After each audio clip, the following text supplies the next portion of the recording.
Look at the routines of elite athletes, and you find a level of discipline that pushes the limits of human endurance. Take Kobe Bryant. His dedication meant running drills at 4 a.m., long before anyone else awoke. Consider Michael Jordan. Getting cut from his high school varsity team could have ended his career entirely. Instead, he used that rejection as the exact psychological fuel he needed to secure 6 NBA championships.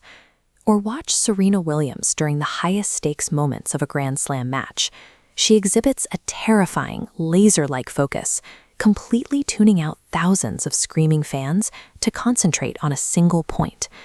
We watch these performances and often categorize them as the mindset of a champion. Pop culture tends to attribute these traits to raw talent, a lucky genetic personality quirk, or a massive ego. Clinical research shifts the focus from innate gifts to a buildable psychological mechanism. This architecture of belief is scientifically measurable, providing a concrete framework for how these athletes maintain their performance under pressure. Looking at this academic text, we see the precise term researchers use for this engine: self-efficacy. It is frequently confused with self-esteem, but the two are distinct concepts. While self-esteem describes how you feel about yourself, self-efficacy tracks something else entirely. This represents an objective, evidence-based assessment of what you can do with your skills when circumstances change. It is an evaluation of your capacity to coordinate your abilities in a challenging situation.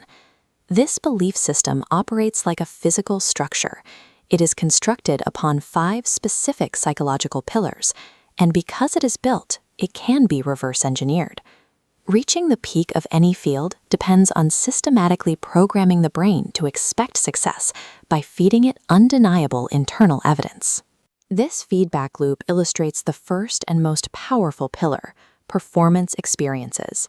When a specific action yields a successful result, that success feeds back into a baseline belief meter, strengthening the brain's confidence for the next attempt.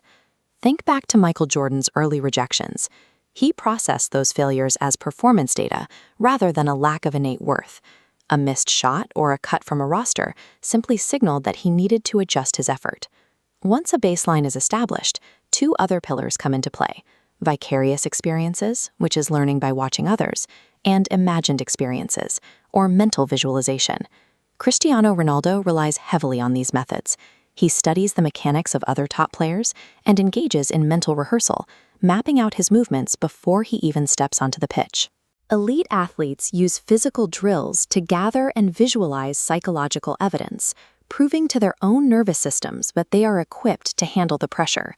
That nervous system response introduces the 4th pillar: physiological and emotional states. How the brain interprets biological arousal dictates whether a person folds or pushes forward.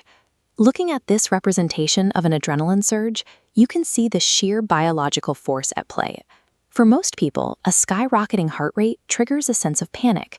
Serena Williams, however, interprets that exact same physiological flood as biological readiness. These pillars converge to power a process called self-regulation. This internal system governs the precise amount of effort you expend and dictates how long you persist when obstacles appear. Extremely high self-efficacy creates a self-regulating loop that demands more difficult goals. Usain Bolt regulated his effort to beat his own historical records, rather than just the runners beside him. Ultimately, self-efficacy acts as a psychological shock absorber. It allows individuals to endure physical pain and repeated setbacks without their internal drive collapsing. Strip away the gold medals and the professional rings, and a critical question remains: what do these psychological mechanics mean for everyone else? As this clinical overview shows, the same mechanics used by champions are applied in therapy every day. Psychologists rely on these tools to help people recover from depression, manage stress, or quit smoking. This psychological engine handles the heavy lifting of behavioral change. For most people, self-efficacy provides the baseline needed to navigate stress and sustain long-term psychological health. Reading further into the research, we find one final scale: collective efficacy. This is the shared belief among a group that they can successfully execute a plan together. Whether looking at a marriage, a corporation, or a sports team, the data holds up. Successful collaboration depends on a group of individuals who believe in their conjoined capabilities.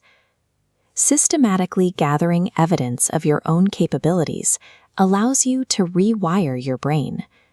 Success depends on moving past hopeful intentions towards an evidence-based belief that you can execute the necessary actions.